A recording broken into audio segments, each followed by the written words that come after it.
Hello and welcome to English Spark Official. I'm Zayden, joined as always by Alara. Hey everyone! We're so excited about today's topic. So I want you to picture this specific situation. You're standing outside on a really beautiful sunny afternoon. Sounds nice so far. Right, it should be nice. But you are not enjoying the weather at all because, well, you're looking down at your bicycle and the front tire is just completely flat. Oh, worse. Yeah, and your hands are already covered in that dark, sticky, dirty grease. You take out your mobile phone and, the sun is glaring on the screen, making it super hard to see. Right, you're squinting, you're annoyed. Exactly. You are frustrated, you are in a hurry, and you just type a really simple question into the internet. Something like, how to fix a bicycle tire. You just want to know what to do next. Right, you want the steps. Yes. So you click the very first link, but instead of just giving you the steps to fix the tire, the article starts with this massive block of text.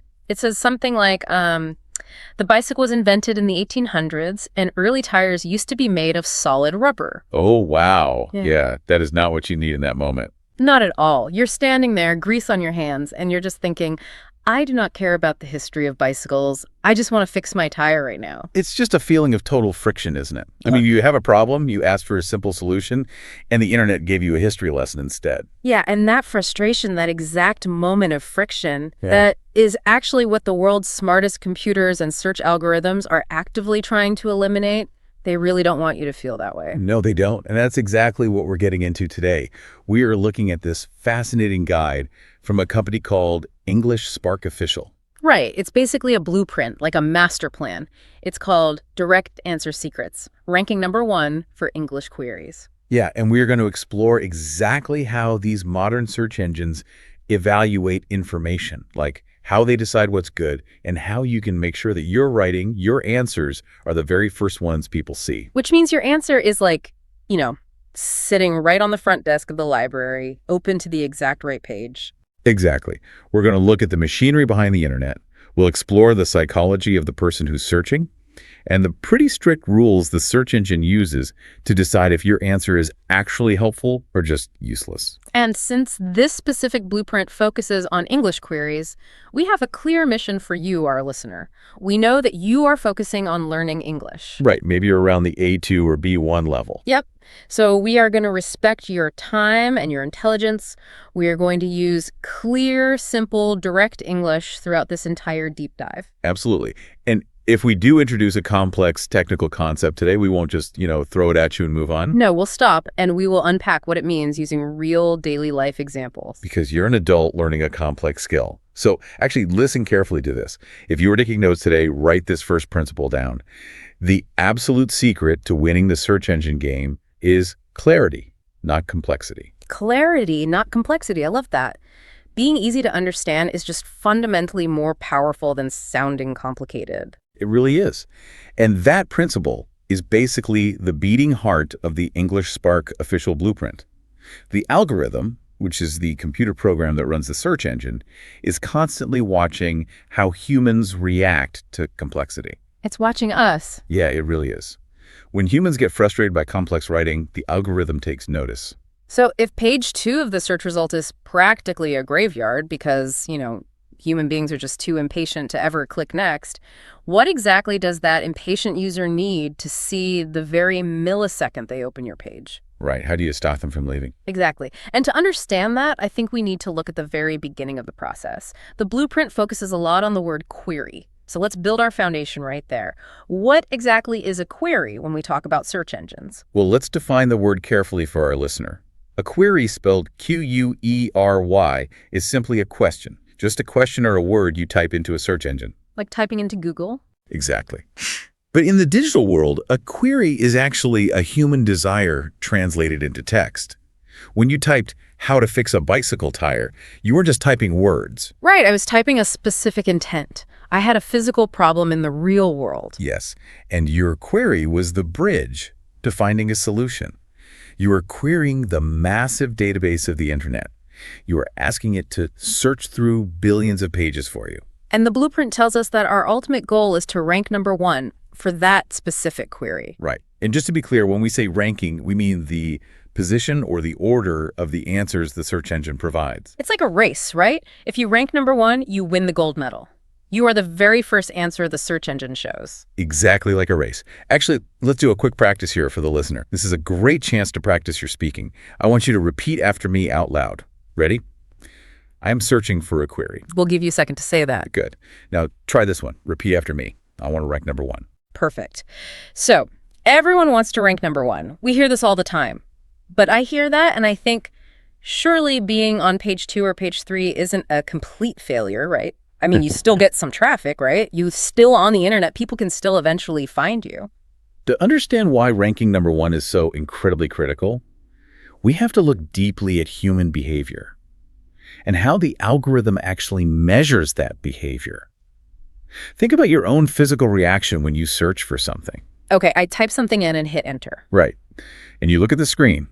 Your eye naturally goes to the very top link.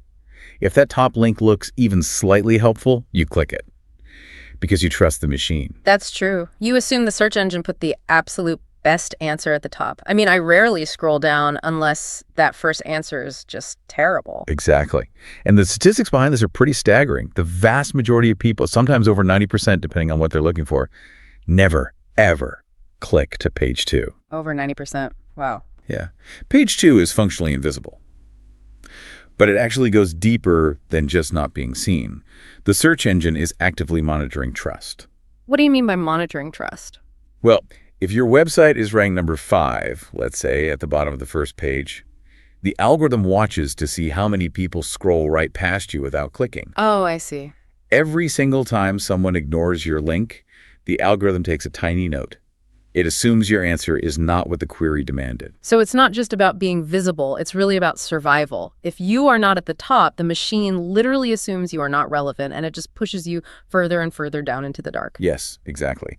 And the English Spark Official Guide specifically tells us to target English queries. It's a very calculated strategy. Why just English? Because English is functioning as the utility language of the internet. Okay, let's explain utility language for our listener. It basically means a tool, right? People use English as a tool to get things done, even if it is not their native language. It's exactly right. Imagine an engineer in Germany, a student in Brazil, and maybe a mechanic in Japan. They might all speak completely different languages at home with their families. Right. But when they are looking for a highly specific technical answer online, or maybe a software solution, they very often type their query in English, because the English database is just the largest. So millions of people searching in English are actually second language learners. Just like our listener today, they're operating at an A2 or B1 English level. Yes. This is the crucial insight of the whole blueprint. If your answer is written in highly complex academic English, you are alienating a massive global audience. Because they won't understand it. Right. The algorithm will notice that people from Japan, Brazil, and Germany are clicking your link, getting confused by the difficult vocabulary, and immediately leaving. They just hit the back button on their browser? Yes. And in the SEO industry, they actually call this pogo sticking. Think of a toy pogo stick, that jumps up and down. Oh yeah, the bouncy stick thing. Right. A user jumps onto your website, looks around for 2 seconds, gets totally confused by the big words, and jumps right back to the search results. And the search engine sees that jump. The search engine watches that jump very closely. If 100 people click your link and 90 of them jump back to the search results within 5 seconds, the algorithm makes a definitive judgment. It says, okay, this page did not answer the query. Yep. And your ranking drops. Wow. Okay. This completely changes how we should think about writing online. The algorithm isn't actually reading the words to see if they are smart or beautiful. The algorithm is watching the humans to see if they are frustrated. That is exactly how modern search works. It measures human satisfaction. If you are taking notes right now, that is a profound concept. The algorithm measures human satisfaction. So how do we guarantee that satisfaction? How do we stop the user from jumping away like that? Well, the blueprint has a very clear method for this. Yeah. It is called the direct answer. So let's examine the mechanics of giving a direct answer. The source text places massive emphasis on this. A direct answer goes straight to the point. There is zero delay. The rule from the blueprint is strict. We must avoid robotic or repetitive phrasing, and we must avoid overly long paragraphs. Okay, I want to go back to my bicycle tire example for a second. When I'm standing there with dirty hands, a direct answer would simply be a numbered list. Yes. Like, step 1, turn the bicycle upside down. Step 2, Use a plastic lever to pull the rubber tire off the metal wheel. Just boom, boom, only the physical actions I need to take. Exactly. Let us look at another real-world analogy to understand why the big, long backstory fails. Oh. Giving a direct answer is exactly like giving a stranger directions on the street. Okay. Imagine a tourist approaches you. They look a bit confused. Maybe they have a map in their hand, and they ask, "Excuse me, where is the main train station?" Well, if I want to be helpful, I just give a direct answer. I point my finger and I say, turn left at the next traffic light, then walk straight for 2 blocks. It's the large glass building. That is a perfect direct answer. You solved their immediate problem with clear physical instructions. But imagine if I decided to give them a really comprehensive answer instead. Like, imagine I cleared my throat and said, the train station. Well, the concept of railway travel was introduced to this city in the year 1842. The original building was made of red brick, but it burned down in a fire. Let me tell you about the mayor who rebuilt it. The tourists would interrupt you, or they would just simply walk away. Yeah, they'd think I was crazy. They do not have the time or the mental energy to process the history of the city right then. They just need to know where to turn left. And when the tourist walks away from me in real life, that is the exact same thing as a user hitting the back button on a website. It is the digital equivalent of turning your back on someone who is just wasting your time. Precisely. Now, this brings us to a major language warning from the English Spark official blueprint. It warns us very strongly against using complex academic jargon without explanation. Okay, we need to unpack this word. Jargon, spelled J-A-R-G-O-N. Let's define jargon for our listener. Jargon refers to difficult, highly specialized words that are only used by experts within a specific profession. It is an exclusive language. Yeah. For example, think about how lawyers speak to each other or how computer programmers speak to each other. Doctors. Yes, doctors are a great example. Like, if I go to the hospital because my chest really hurts, the doctor might look at my chart and tell another doctor the patient is experiencing an acute myocardial infarction. Exactly. That is medical jargon. It is technically accurate, sure, but to a normal person, it is terrifying and confusing. Right. A normal person just needs the direct, simple phrase, "You are having a heart attack." Yes. If you use jargon online without immediately explaining it, you are basically building a giant wall between you and the reader. You are making them work hard to understand you. And search engines want everyone to understand the answer. As they do. So listener, think about this for a second. When you ask a question online, do you want a short answer or a long book? Right. Just pause and think about what you actually want as a user. I definitely want the short answer. But I do have a question about this. Why do people do this so often? Why is the internet completely full of long, boring histories and difficult jargon if algorithms hate it so much? It is mostly a problem of human ego and just old habits. Mm-hmm. Many writers believe that using big, complicated words makes them look smarter. They think that writing a long academic essay proves they are an expert. Oh, I see. They are writing to impress their peers, not to actually help the user. Exactly. They're showing off. And honestly, 10 years ago, search engines were very different. Older algorithms simply counted words. Really? Just counted them? Yeah. If you had a very long article with a lot of complicated words, the old primitive algorithm thought, wow, this must be a very important authoritative document. But today, the algorithm is much, much smarter. It doesn't care about your ego. It cares about dwell time. Dwell time. Okay, let's explain that term. To dwell somewhere means to stay there, to spend time there. Yes. Dwell time is the exact number of seconds or minutes a person spends reading your page before they leave. If you write an overly long paragraph full of jargon, the reader's brain gets tired.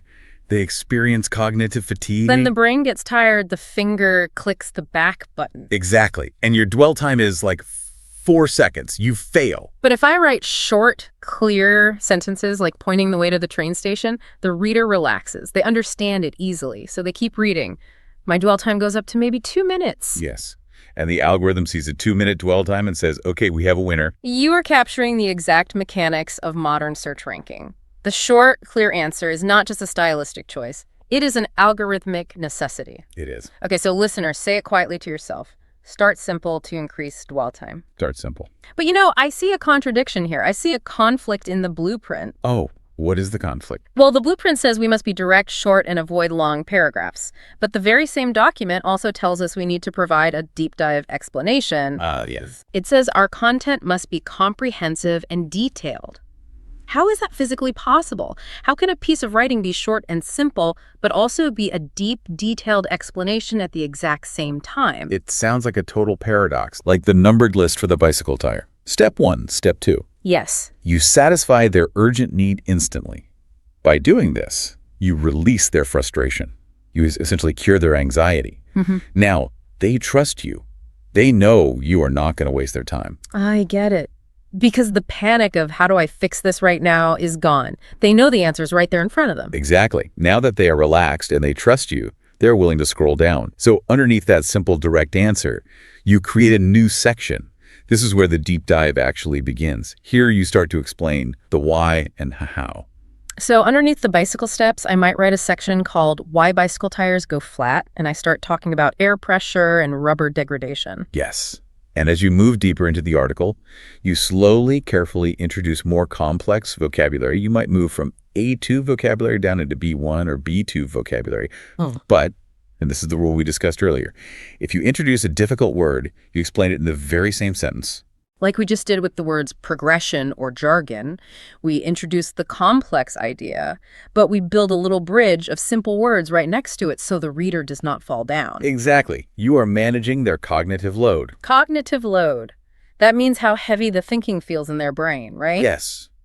Reading in a second language or reading about a confusing technical problem requires a lot of mental energy. It is a heavy cognitive load. It's exhausting. It is. And if you put too much weight on the reader's brain all at once, they quit. By starting simple and slowly increasing the depth, you are building their strength. You keep them engaged without exhausting them. But let's look at this from the writer's perspective for a second.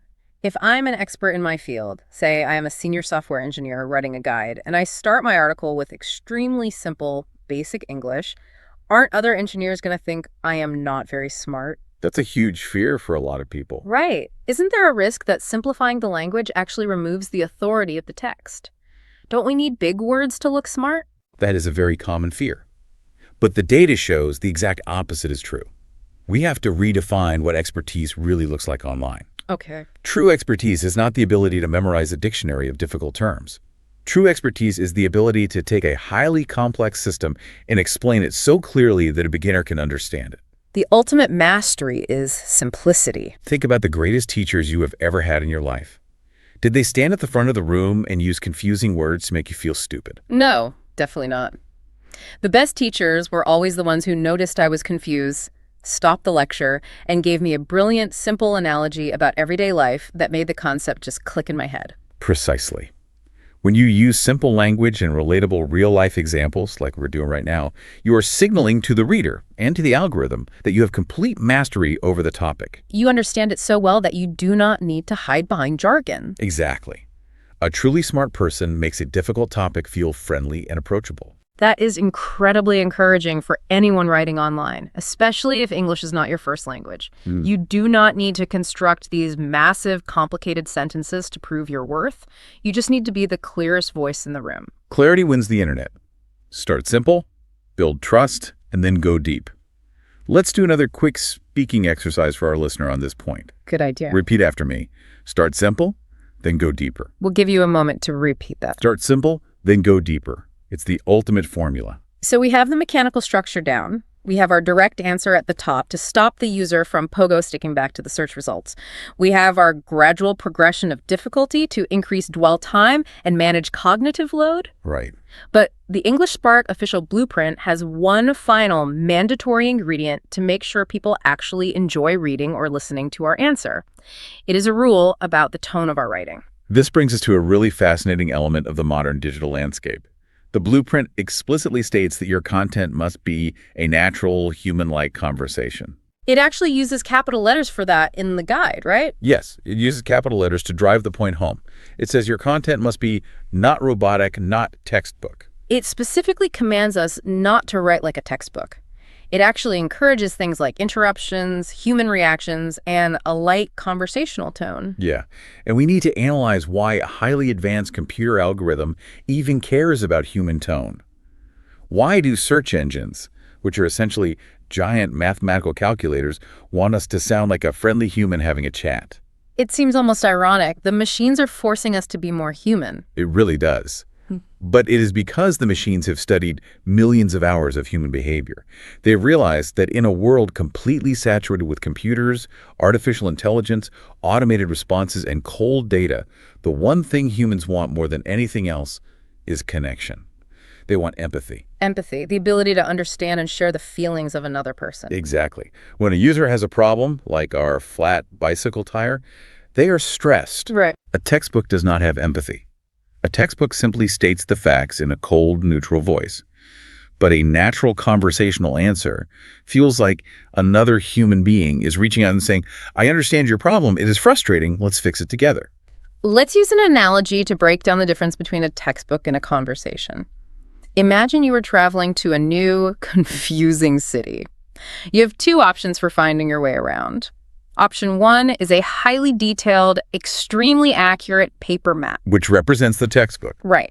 The map has all the facts. It is perfectly comprehensive, but the map is cold. It is completely silent. If you take a wrong turn, the map does not care. It does not comfort you. You have to do all the hard work of interpreting the lines and the symbols. Yeah, true. Option 2 is having a local, friendly tour guide walking right next to you. And that's the natural conversation. Yes. The tour guide also has all the information about the city, but the tour guide delivers it differently. The tour guide points at a building and says, look at that beautiful architecture. They see you're getting tired, so they say, hey, let's take a break here. They tell a quick joke. They ask you questions. Which option does the exhausted traveler actually prefer? The tour guide, every single time. It is less mental work, and it is an emotionally pleasant experience. The search algorithms have learned this exact lesson. They have the data. They see that when a page is written like a dry, boring textbook, users do not read the whole thing. The dwell time is lower. The engagement is lower. It's just too much work. But when a page is written conversationally, with a friendly tone, users scroll further. They read more. They share the link with their friends. Because a relaxed brain absorbs information better than a stressed brain. Yes. Now, the blueprint gives us specific instructions on how to create this human touch, especially in audio or video formats, or even in the way we structure a written article. It talks about conversational balance. What does that mean mechanically? Conversational balance. It means avoiding the monologue. A monologue is when one person or one massive block of text speaks continuously for a long period of time without taking a breath. Ah, I see. If you were writing an article, a monologue looks like a paragraph that takes up the entire screen on a mobile phone. There is no white space. There is no break for the eye. It looks like a solid brick wall of words. It is physically intimidating to look at. Exactly. When a user sees a solid wall of text, their brain immediately calculates how much effort it will take to read it, and they very often decide it is just not worth it. They pogo stick away. Yes. To create conversational balance in writing, you use short paragraphs, you use bullet points, you use bold text for key ideas. You address the reader directly using the word you. Like saying, you can fix this tire in 5 minutes. Direct address. Yes. And in an audio format, like what we are doing right now, conversational balance means exactly what you and I are doing. We share the space. We interrupt each other naturally to clarify a point. We ask each other questions. Right. I ask a question as the host, representing the confusion of the listener, and you provide the analytical answer as the expert. This back and forth rhythm acts like the white space in a written article. It gives the listener's brain a micro break every few seconds. It creates a sense of momentum. It pulls the listener forward through the complex information. No one person is talking for too long. So when the English Spark official blueprint says not robotic, it means we must actively design our content to cater to human psychology. We use simple progression to manage their mental energy, and we use a conversational tone to manage their emotional state. When you combine those two things, managing energy and managing emotion, you create an answer that the algorithm absolutely loves, because human beings love it. Let's pull all of these threads together. We have completely dismantled the mechanics of ranking number 1 based on this blueprint. Let's do a clear recap of the 4 pillars we have discussed today.